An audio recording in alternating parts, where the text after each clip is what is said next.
listening to the Blue Raider Podcast, presented by Gold's Gym of Tennessee. Your all-access pass to everything Middle Tennessee sports, game recaps, player spotlights, and the latest from the heart of Blue Raider Nation. Now, here's your host, Jay Golden. Welcome back to the Blue Raider Podcast. In today's player-exclusive interview, we are joined by senior forward of the soccer team, Taijah Fraser. Taijah, thanks for joining us. Of course. Taijah, international, much like many of the soccer players are, but you're a little bit closer than the others. You didn't have to come across the Atlantic Ocean, but you're from Brampton, is that correct? Yes. Tell us, geography, where is that in relation in Canada? So, I'm kind of on the border, to get basically into the U.S. I cross the Buffalo border there, or I can go through Michigan to get across the border. So I'm relatively close. Is that that's Toronto, isn't it? Yeah. Oh, Toronto. okay. Yeah, I would consider myself a part of the GTA. Okay. You would have to understand the kind of complications with considering yourself to be from Toronto if you're in Ontario. But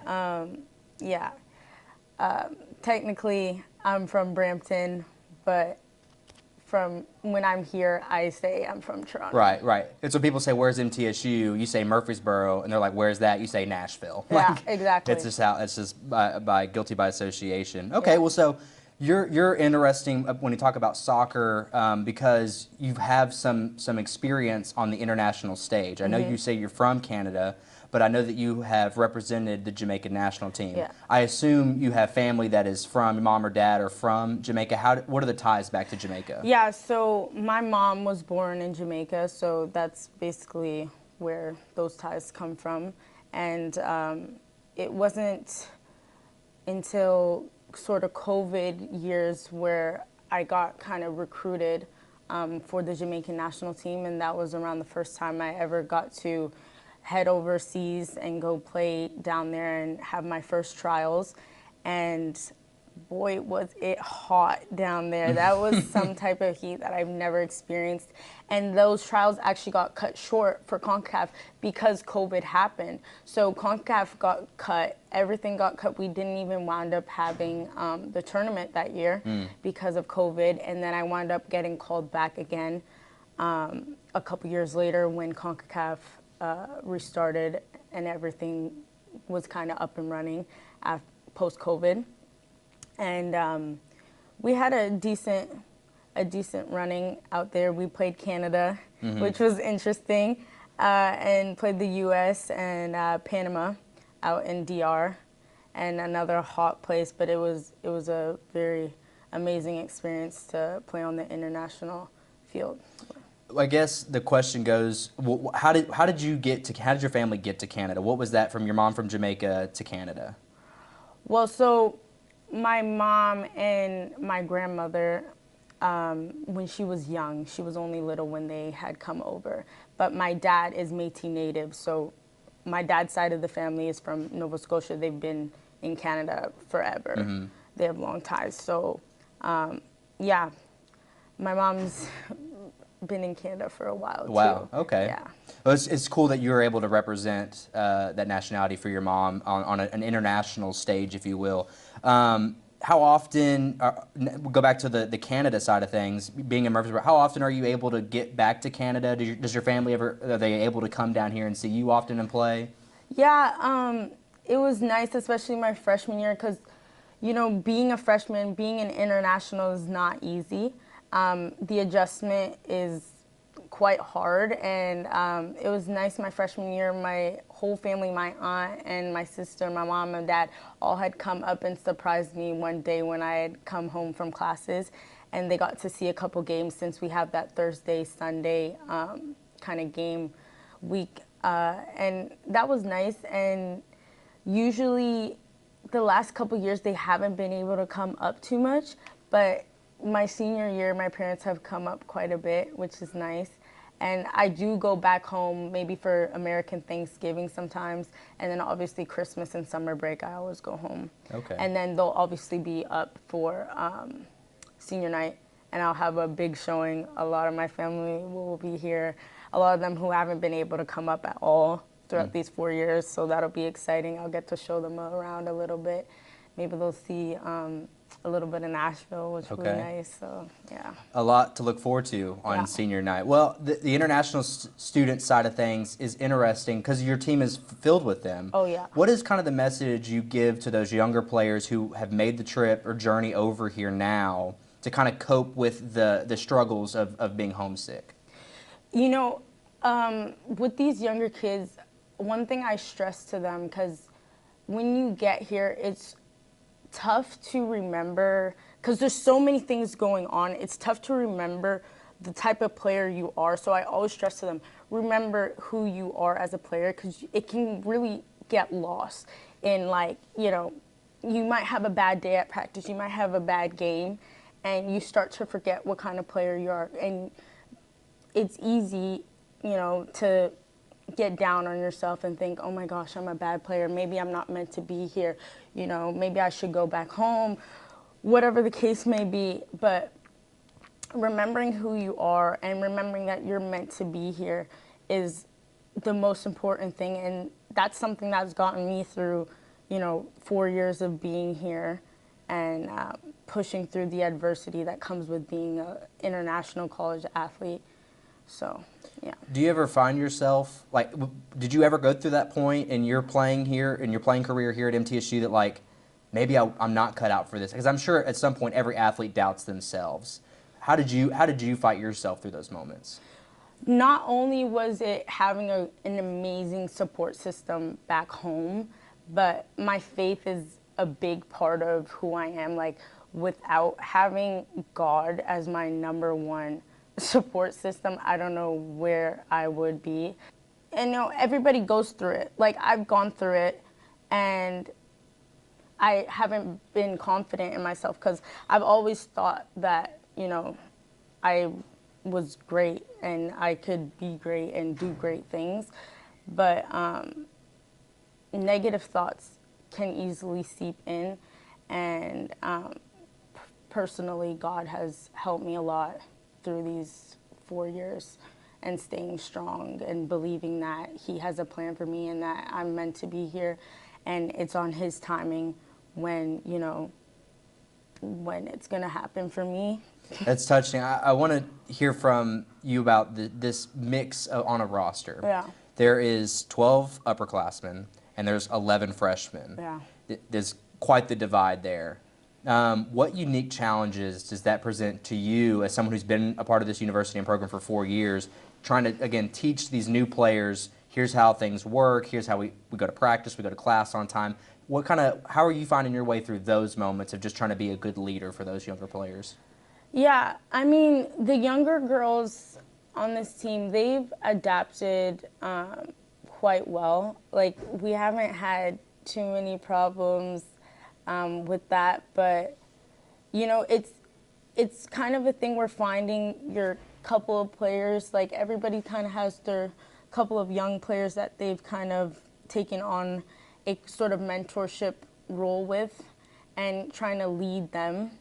And I think that's sort of helped out. And also, like, with our team, we haven't really created that sort of senior, junior, freshman divide. Like, we really have created this one whole team where, like, those those labels don't quite exist. Mm-hmm.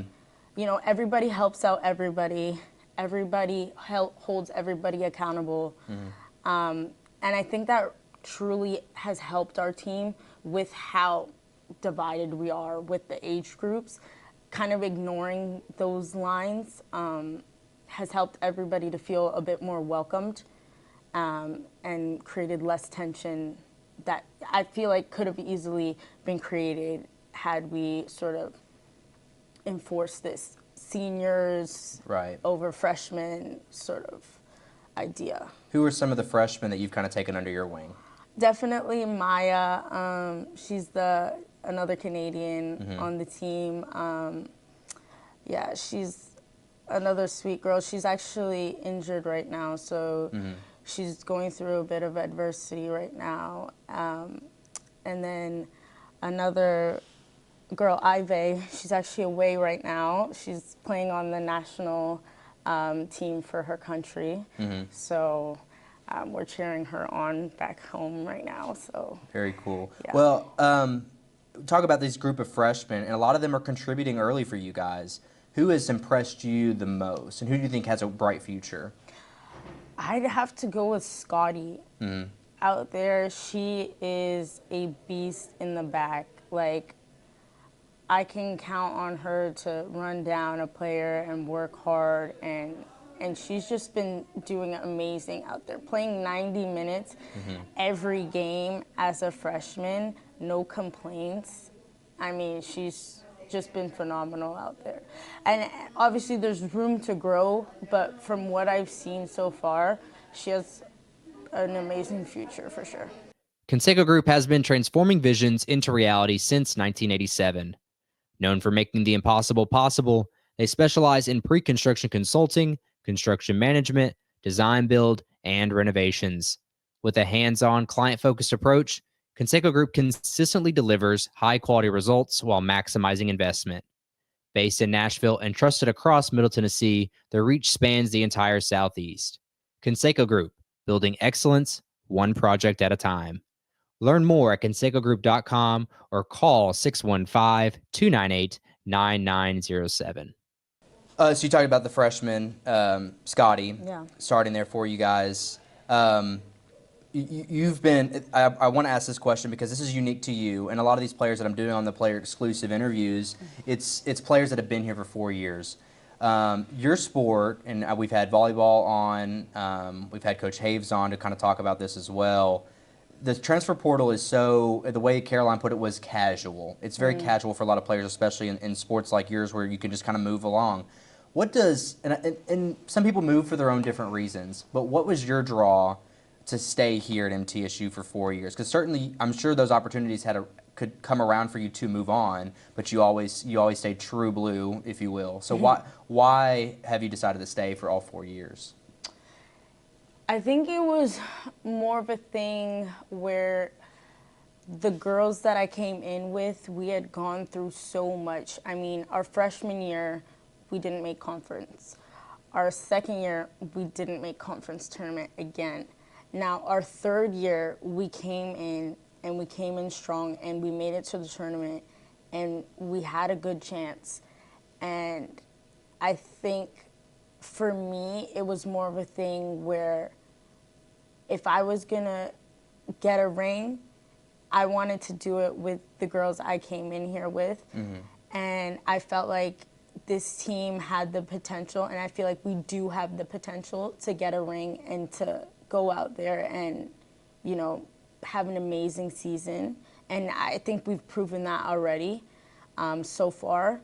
So, yeah, and it was more of a thing also where, you know, like, I worked so hard these 4 years already here, and I've really put my foot in the door and helped to try and build this team, and I didn't want to throw that all away. Not to say people who transfer, that's what they do, but just for me personally, I wanted to keep building on what I had already built here and continue to do that and, you know, try and get a result for my fourth year. You talk about the turnaround. 2 wins your freshman year. Last year, I mean, you're even putting FIU, I know the score doesn't show it, but you really put them on the brink at last year's game, and they ended up, you know, kind of running through the conference. So you just know how close that this team is. Right. What's been the secret to that? I mean, because like you said, it's so easy to just mail it in and say, you know, we're just not any good. But you've been a part of this rebuild for the last 4 years. What's been the secret, do you think, to that success you guys have had?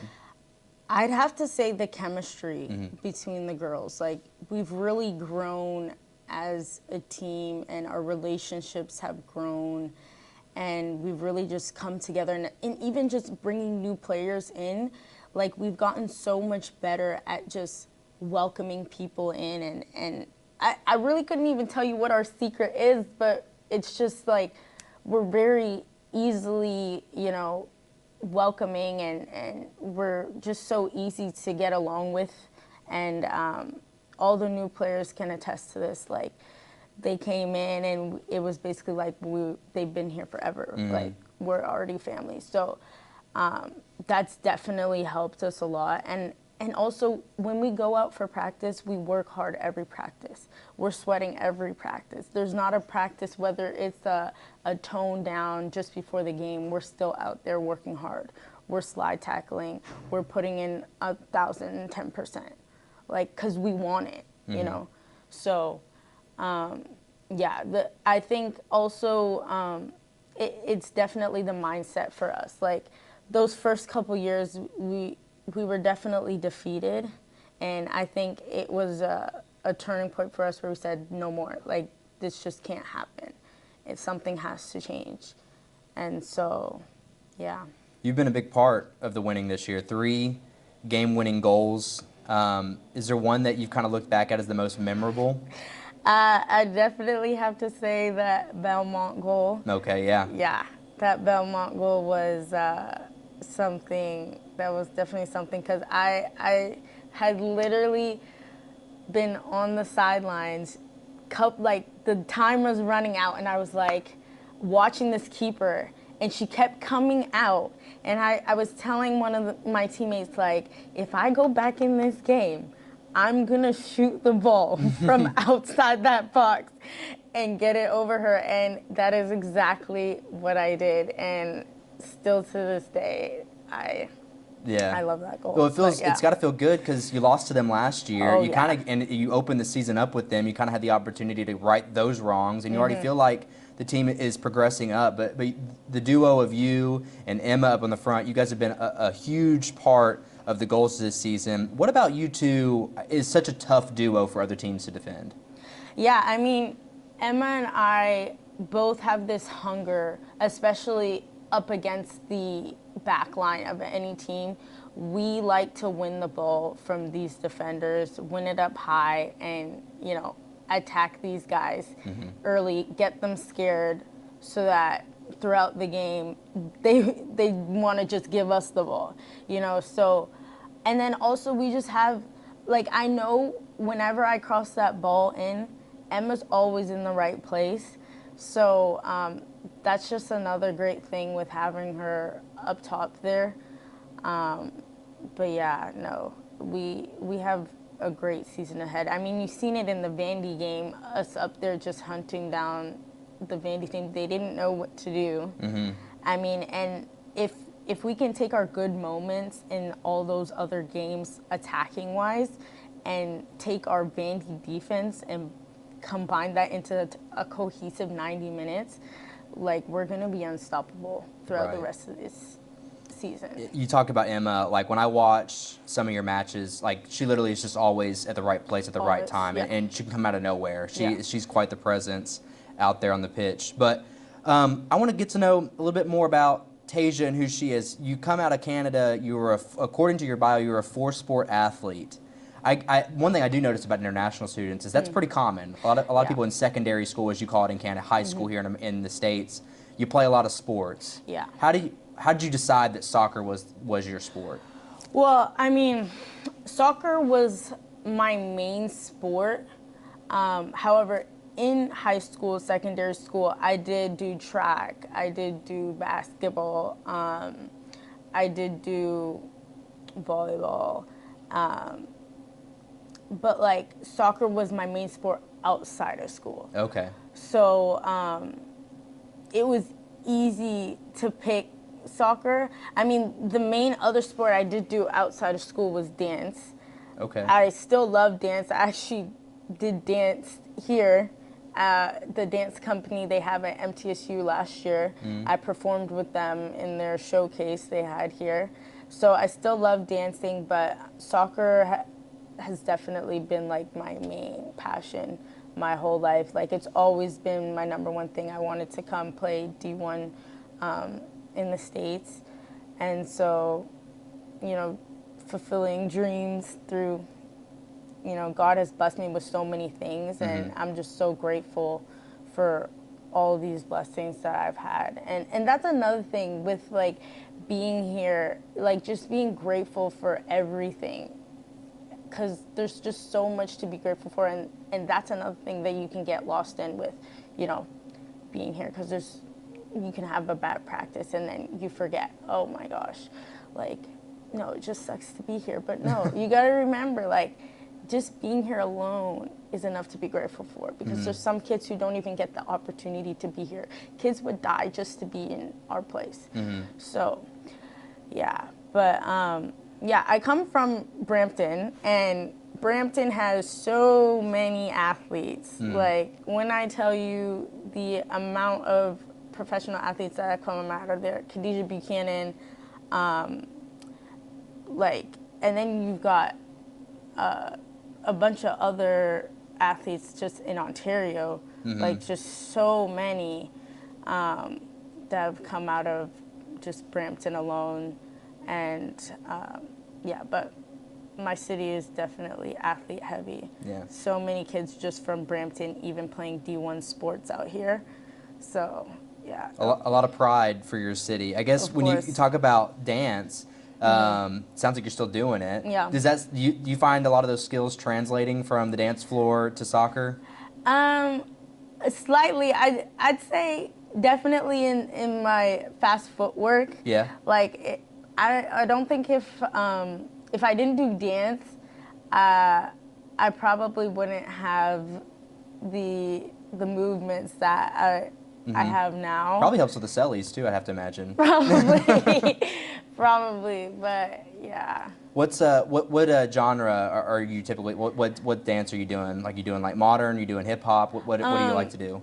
Well, right now I really only do hip hop, but I used to do jazz, hip hop, and lyrical. Okay. But yeah, I mainly do hip hop now. Interesting. So if you weren't doing soccer, would it be safe to say that you would be doing dance or something else too? I noticed when I go through some research for you on your Instagram, I'm gonna put it. Are you big into fashion? Is that accurate? Yeah, I do dabble in the fashion world a little bit. Would you find yourself there if you weren't doing soccer? Probably. Honestly, yeah. Now I did see that you did you do a fashion show last year? Yeah, was it last year? Yeah, it was. Yeah, sometime last year I did do a fashion show with TMXD here at MTSU. That was another great experience. A really great fashion designer. She's now out in Nashville, but yeah, she made some amazing pieces.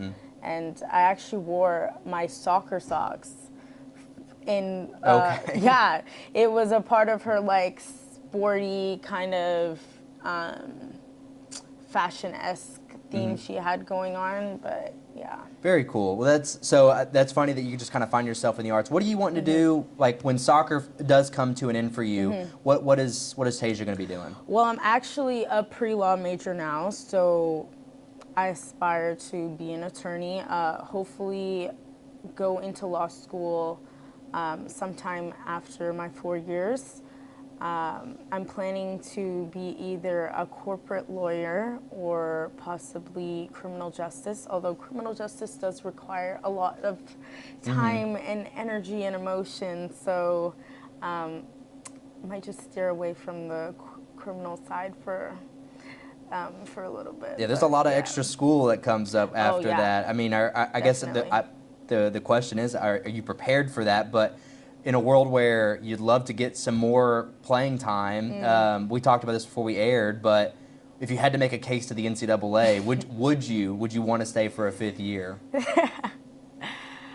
I mean, to say I'm ready to let it go would be a lie. You know, I mean, I've been playing this sport my whole life. I'm never going to be ready to let it go. If I could play another year, that would be amazing. If I could play my whole life, that would be amazing. But it's also a situation where it might be time for me to start my career and you know, start the adulthood, you know? That's a tough pill to swallow for someone that's been doing it their whole life. I know. It'll definitely be sad times when I have to actually hang up my cleats. But Well, I don't want to scare you with that right now. That's still a long way to go. Conference play is still hot. The Lady Raiders are back home this Thursday against New Mexico State at 7 p.m. They have a nice little homestand, so you have plenty of Lady Raider soccer to check out. But Taijah, thank you so much for taking the time to join us today. of course, thank you for having me.